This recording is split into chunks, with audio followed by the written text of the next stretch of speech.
Yeah, so I kind of like Star Wars. It's not really a secret or anything at this point. I've referenced it in at least two videos now at this point. And yeah, I mean, it's one of my favorite movie franchises of all time. And it is not doing too hot right now. And I think, that's been pretty apparent on the internet for the past 5 or so years now. Rise of Skywalker. As much as I like that movie, really kind of ruined things. I wasn't going to make this video. In fact, I didn't even actually have a video planned for this month because I've been sick and it hasn't been fun. Kind of a reoccurring theme, actually, in this video. Anyway, but then, the other day I sat down and I watched Ahsoka, and I realized I actually had a lot more to say about that show than I thought I initially did. So, I'm making this video. Now, this is not scripted, as again, I didn't even plan on making this video, but I thought, it'd be fun to just kind of, sit and talk and get my thoughts out on this show. So, first of all, I did not expect it to be that good, actually. I was pleasantly surprised by the show. I think we all know by this point that Disney has not really been having any, or hitting any home runs with the current Star Wars media they've been putting out. Book of Boba Fett was pretty terrible. Mando Season 3 I didn't even get through. Andor I haven't seen. I've heard it's good, but I don't know. I couldn't really get into the first episode there. And Bad Batch was just kind of boring, I found. So, and Kenobi was just a complete disappointment. I really did try to trick myself into thinking that show was good, but it was terrible. So, Ahsoka was a nice, pleasant surprise in that it wasn't terrible. Is it the best show ever? No.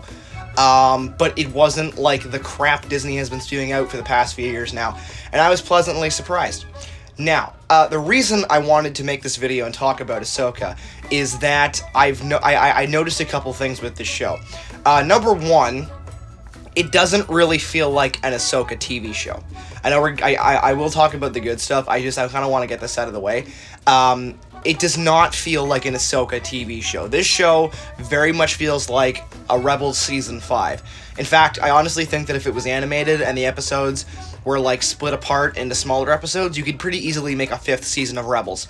And it kind of makes sense because Ahsoka's journey is tied to the Rebels characters, so it does make logical sense to continue her story alongside them rather than creating like a whole new plethora of characters that you can then like tie up all of the Rebels plot lines in the Ahsoka series. And Dave Filoni is trying to set up some stupid movie based on like 5 TV shows, which is just the dumbest idea Star Wars has had in a long time, but I digress. So, it just made for a show that didn't really feel like an Ahsoka TV show. This really felt like Rebels featuring Ahsoka, if that makes any sense. But that's not to say the show itself wasn't bad, and I'll get into that. So, like, the whole story of this show is basically the fact that Thrawn is going to come back, and so Ahsoka and gang have to stop them. But there's also the premise that Ezra is maybe alive and with him. So there's that kind of emotional factor tying the characters together. And in and amongst all that, you have Ahsoka and Sabine trying to kind of step into the roles of Padawan and Master and kind of get reacquainted. And it's all really interesting. The problem is, Sabine's arc is very clear. She is trying to become a Padawan. She's trying to use the Force. She's trying to kind of recenter herself and become the student. She's trying to sort of wrestle with all these emotions she's had over Ezra. But Ahsoka's arc is really not that clear to me. And maybe I'm stupid, because, I just binged an entire Star Wars show in like 2 days. So maybe I'm the dumb one. But, just watching the arc, I couldn't really get a sense of what Ahsoka was trying to learn. It seemed like the premise was, she's trying to learn to be a good master. But even in the flashback with Anakin and the fight with Anakin, it never really became clear what he was trying to teach her. You need to choose to live or die. Well, what does that mean, and what context does that have to Sabine? It doesn't make any sense. So, the basics of this whole arc are just kind of out the window. So yeah, it's a bit of a mess. But otherwise, the show was okay. The villains were a bit kind of lackluster. Disney has this weird problem where they keep introducing random Force users, and it kind of screws with the canon because in my personal opinion, the more Jedi and stuff that you introduce, kind of post Order 66 and post Return of the Jedi, it just kind of goes to undermine those pivotal moments.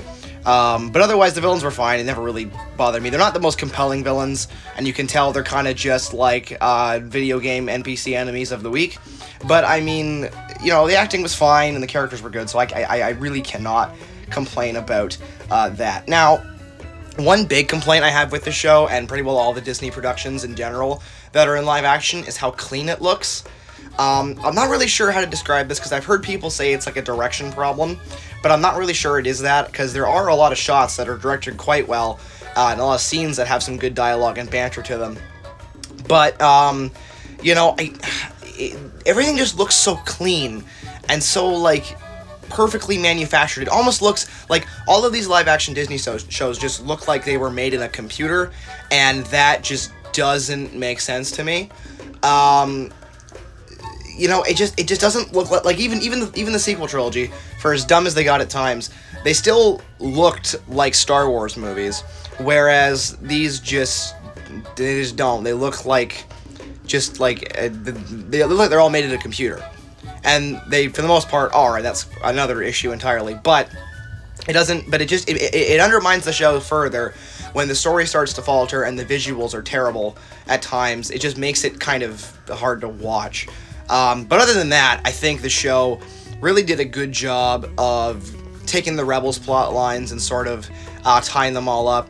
It was nice seeing Ezra in live action. I wasn't the biggest fan of Rebels, but, you know, it was an alright show, and kind of seeing those plot lines tied up was nice. I didn't, like, need to see Ezra back. I wasn't desperate, like, oh, when's Ezra going to come back? But, you know, it was nice. This show is just kind of a weird thing in terms of Disney Star Wars, because on the one hand, it's really, really good in so many aspects, in terms of, like, the character arcs and the overall story and some of the ideas it pitches. But in other hands, it just sort of speaks to the kind of messy way that Disney is handling Star Wars right now. Because honestly, I really don't know if I would have preferred this or an Ahsoka TV show with completely new characters that were potentially more compelling. You know, it's a weird thing. But yeah, so I just wanted to get my thoughts about this. If you guys want me to talk about other Star Wars TV shows, I might look into it, depending on how well this video goes. I'm not sure. But I will see. I'll look into it. So thanks for watching, and I'll see you guys in the next one.